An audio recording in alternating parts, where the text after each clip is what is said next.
Trinayani presents मुड़ मुड़ के ना देख,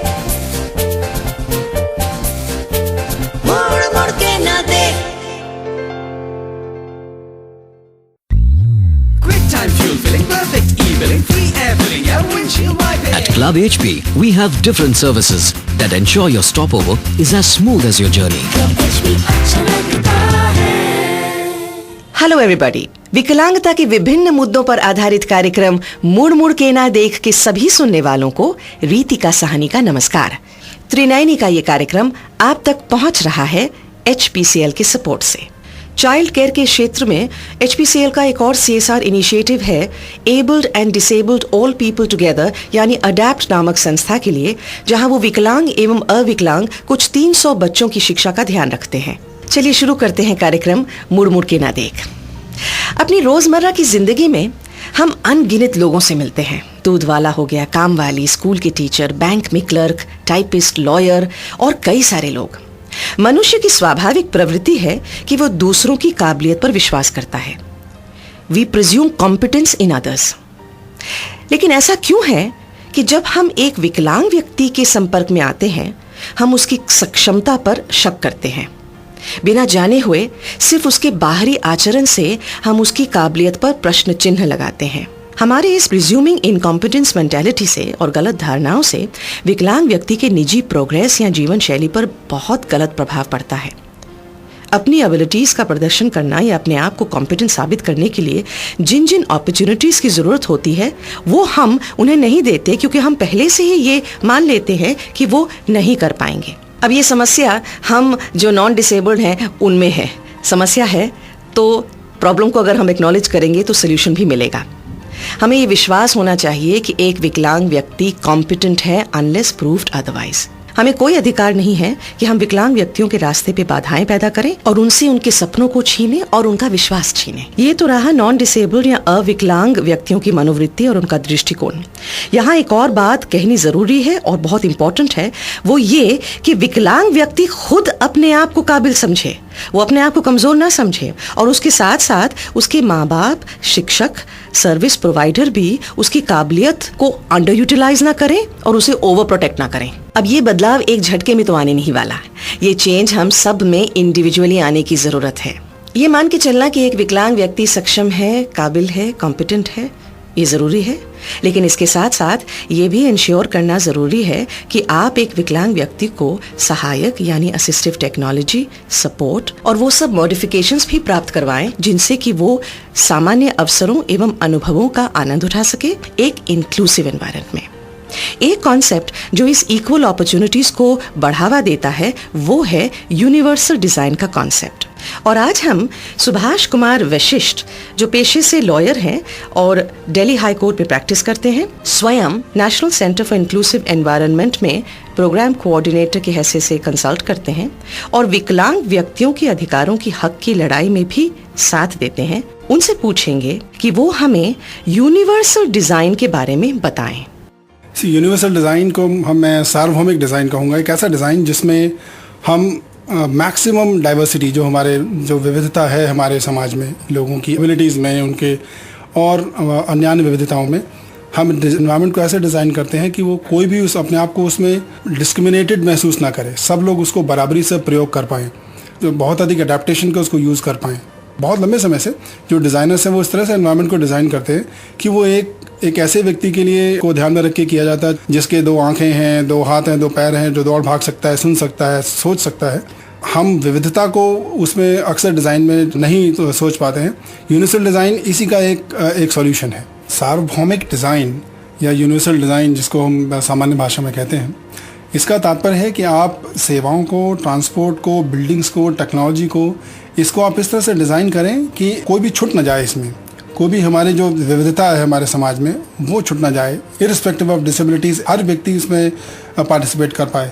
हमारे जो जिनको सुनाई नहीं देता है, जिनको दिखाई नहीं देता है, जिनको चलने फिरने में दिक्कत है, जिनको और अन्य समस्याएं हो सकती हैं, जो डाइवर्सिटी हमारे बीच में है, प्रेग्नेंट महिलाएं हैं, मोटे लोग हैं जिनको चलने में दिक्कत हो सकती है, भारी सामान लेकर चलने वाले लोग हैं, इन सब की दृष्टि से यदि आप अपने एनवायरनमेंट को डिज़ाइन करेंगे तो उसको हम यूनिवर्सल डिज़ाइन कहेंगे, उसको सार्वभौमिक डिज़ाइन कहेंगे। वो सार्वभौमिक डिज़ाइन हर व्यक्ति को बराबर के अधिकार देता है और इसको डिज़ाइन करने में भी कुछ बहुत अधिक नहीं लगता है। आपको केवल जब प्लानिंग स्टेज से यदि आप उसको सोच के चलेंगे तो उसका कोई कॉस्ट पे बहुत ज़्यादा इम्प्लीकेशन नहीं आते हैं। सुभाष जी, आप जब यूनिवर्सल डिज़ाइन की बात करते हैं तो are you referring only to buildings? Universal design केवल बिल्डिंग्स तक सीमित नहीं है, इसमें आपकी सेवाएं इंक्लूडेड हैं। आप सेवाओं को किस तरह डिज़ाइन करें कि हर प्रकार का उपभोक्ता अपने आप को डिस्क्रिमिनेटेड महसूस ना करे। आप टेक्नोलॉजी को कैसे डिज़ाइन करें, आप वेबसाइट्स को कैसे डिज़ाइन करें, आप एजुकेशनल करिकुलम को कैसे डिज़ाइन करें कि कोई भी बच्चा जो irrespective of his mental abilities उसको बराबरी से शिक्षा में भाग ले सके और सक्सेस प्राप्त कर सके। सुभाष जी, आप खुद विकलांग नहीं हैं, लेकिन विकलांग लोगों की अधिकारों की लड़ाई में आप लॉयर की हैसियत से अपना योगदान देते हैं। तो किस तरह के केसेस आपके पास आते हैं? देखिए, जितने हमारे पास केसेस आते हैं उसमें 80% केसेस होते हैं रोजगार से संबंधित। अक्सर लोग जो शिकायत लेकर आते हैं वो ये कहते हैं कि हमको मुझे डिस्क्रिमिनेट किया गया, दूसरे को दे दिया, मुझे नहीं दिया, मेरे मार्क्स भी अच्छे थे उसके बाद भी मुझे नहीं दिया। और इन सारे केसेस में जो मुझे समझ आता है रीजंस हैं वो प्रधानतः उसमें उनको मैं 3 भागों में बांट सकता हूँ। पहला जो कारण है वो है एम्प्लॉयर को विकलांग व्यक्ति की एबिलिटीज़ के बारे में जानकारी नहीं है, बहुत ज़्यादा अवेयरनेस की कमी है। वो क्या कर सकता है, क्या नहीं कर सकता है, इन सब के बारे में बहुत ज़्यादा मिसकंसेप्शंस हैं एम्प्लॉयर्स के अंदर। दूसरा है, हमने अक्सर देखा है एम्प्लॉयर्स को विकलांगता से जुड़े कानूनों के बारे में ही पूरी तरह से जानकारी नहीं है, कैसे इम्प्लीमेंट करने, कैसे रोस्टर बनाना है, किस प्रकार से रिजर्वेशन को इम्प्लीमेंट करना है। जो रिजर्वेशन के माध्यम से नहीं आना चाहते, मेरिट पे ऊपर आ रहे हैं, उनको किस तरीके से सेवा में लेना है। अक्सर हम देखते हैं जो मेरिट पे आ रहा है उसको भी रिजर्वेशन में एडजस्ट कर दिया जाता है। तो इस तरह की जो एम्प्लॉयर्स के अंदर अवेयरनेस की कमी है वो एक प्रधान कारण है। अगला हम देखते हैं कि जो विकलांग व्यक्तियों के एक्सेस नीड्स हैं उनके बारे में भी एम्प्लॉयर्स को बहुत अधिक पता नहीं होता। उनको लगता है कि कोई भी चीज़ यदि विकलांग व्यक्ति मांग रहा है तो ये विशेष सेवा मांग रहा है, वहाँ रीजनेबल अकोमोडेशन के बारे में उन्हें बिल्कुल भी जानकारी नहीं है। तो इन सब कारणों की वजह से एम्प्लॉयर जो है वो विकलांग व्यक्ति को एक एक्स्ट्रा लायबिलिटी समझता है। इस वजह से भी बहुत सारे केसेस हमारे कोर्ट्स में आते हैं।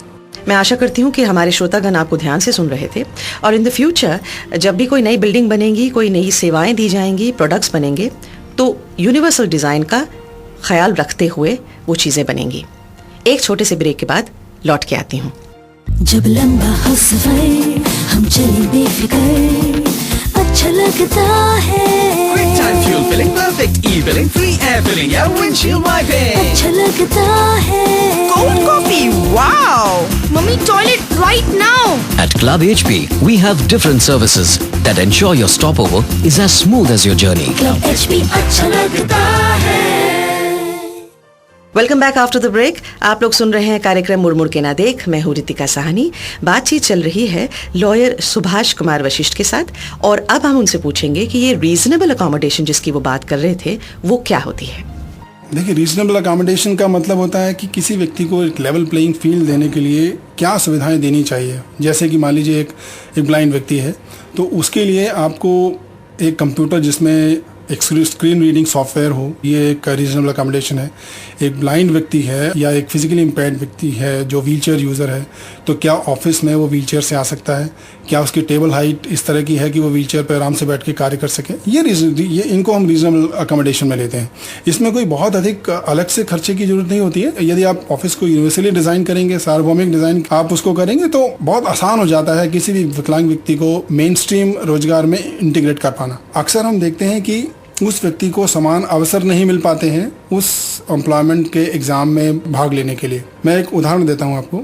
यदि एक ब्लाइंड व्यक्ति है तो उसको क्या जो लेवल चाहिए, एक लेवल प्लेइंग फील्ड चाहिए, वो मिलता है। ब्रेल की व्यवस्था है क्या कंप्यूटर से वो एग्ज़ाम दे सकता है, क्या उसके लिए राइटर ऐसा उपलब्ध है जो कह रहा हो वही लिख पाए। अक्सर इसमें स्पेलिंग मिस्टेक्स और एरर बहुत होते हैं, तो व्यक्ति की जो उसके अंदर पोटेंशियल है वो अक्सर बाहर नहीं आ पाता इन सब बैरियर्स की वजह से। Thank you so much Subhash ji. बहुत ही सिंपल लैंग्वेज में आपने हमें यूनिवर्सल डिज़ाइन एवं रीजनेबल अकोमोडेशन के बारे में बताया। अब क्योंकि हम बातचीत कर रहे हैं एक्सेसिबिलिटी की और असिस्टिव टेक्नोलॉजी की, तो आपका परिचय एक और व्यक्ति से करवाना चाहती हूँ।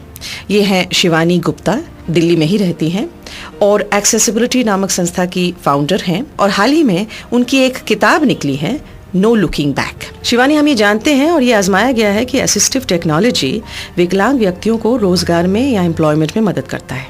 Assistive technology makes independent living possible too. सहायक यंत्र, उपकरण, योजनाओं के सहारे विकलांग व्यक्ति के लिए बहुत सारी चीजें आज के जमाने में पॉसिबल हो जाती हैं।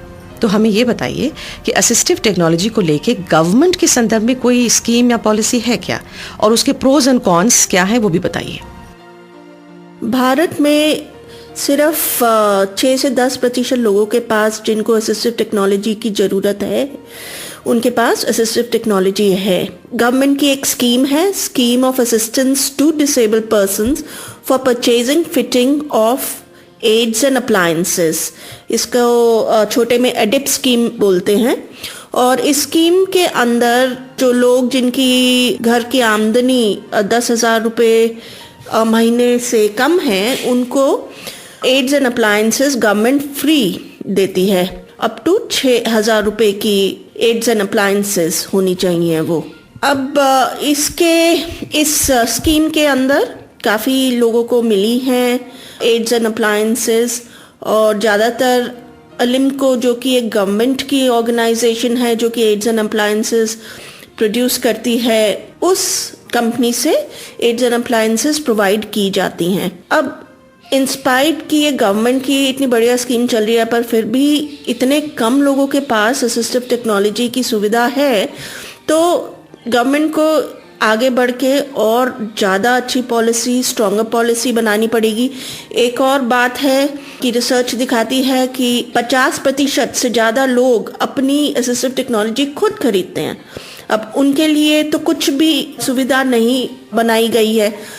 तो ज़रूरी है कि गवर्नमेंट एक तो अपनी एडिप स्कीम को ही खुद से देखे और उसकी कैसी गांव-गांव में उसकी रीच हो रही है उसके ऊपर थोड़ा ध्यान दे।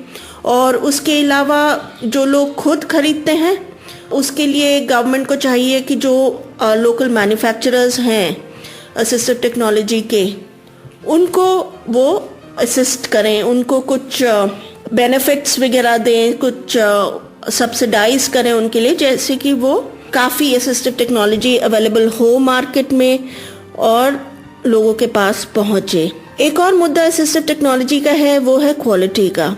अब जो अलिम्को की क्वालिटी है वो काफ़ी बार क्रिटिसाइज़ की गई है कि वो इतनी अच्छी क्वालिटी की नहीं है, तो क्वालिटी पे गवर्नमेंट को ज़्यादा थोड़ा ध्यान देने की ज़रूरत है। आप सुन के ये अचंभे में रहेंगे कि हमारे जो ब्यूरो ऑफ इंडियन स्टैंडर्ड्स हैं, सिर्फ कुछ ही असिस्टिव टेक्नोलॉजी के स्टैंडर्ड्स हैं हमारे देश में। अब जैसे मोटराइज्ड व्हील चेयर है जो कि आजकल आम मार्केट में मिल रही है, इसके स्टैंडर्ड्स ही नहीं हैं, तो फिर मैन्युफैक्चरर कौन से स्टैंडर्ड्स यूज़ करेगा। और पर गवर्नमेंट एक तरफ तो स्टैंडर्ड्स उन्होंने बनाए नहीं हैं बहुत सारी असिस्टिव टेक्नोलॉजी के हमारे देश के लिए, और दूसरी तरफ से अलिम्को स्कीम में जो भी खरीदेंगे वो ISI मार्क की होनी चाहिए। तो एक वो बड़ी अजीब सी बात है कि एक तरफ से वो देते हैं एम्फसाइज, पर जो मैन्युफैक्चर हो रहा है उसको कौन मॉनिटर करेगा, वो भी तो उन्हीं का काम है। Thank you so much Shivani. हम आशा करते हैं कि हमारे इस कार्यक्रम से आप नियमित रूप से जुड़ी रहेंगी।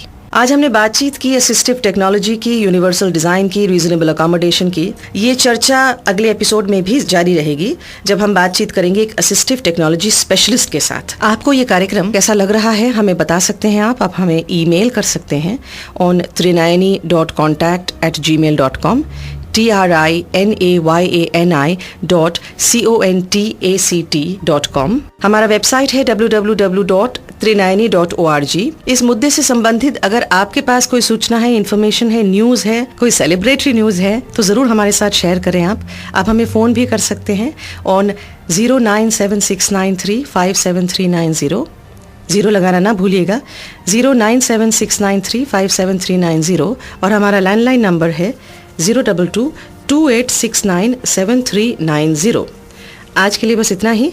अगले हफ्ते ठीक इसी दिन इसी वक्त आप लोगों के साथ फिर से मुलाकात होगी कार्यक्रम मुड़ मुड़ के ना देख में। नमस्कार।